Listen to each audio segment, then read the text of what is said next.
Walang ibig sabihin yan, katamaran. Di ba? Walang ibig sabihin yan, katamaran. Meron akong makasama niya. Mga nagkamali kayo ng sinampahan, no? Dito na kayo sa MB Crystal, yan. Yun! Yummy! Yamadu! Timbalaw. Ayos ba? Lagyan mo ng kunting pagmamahal bago ka mag-prepare. I-prepare mo yung sarili mo. Mahalin mo muna yung sarili mo bago ka magmahal ng iba. Diba? Kagaya rin yan sa pagluluto, brother. Sa pag-prepare ng pagkain. Hindi ka mo, pinaprepare ka, bara-bara na yung gagawin mo. Bara-bara, yun yung walang puso. Oo. Kailangan niya yung pagmamahal. Gaya nyo, no? Yan. Ano kailangan? Quality.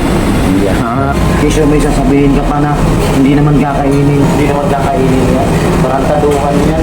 Lagyan mo ng kunting twist, di ba? Walang ibig sabihin yan, katamaran. Di ba? Walang ibig sabihin yan, katamaran. Meron akong makasama niya.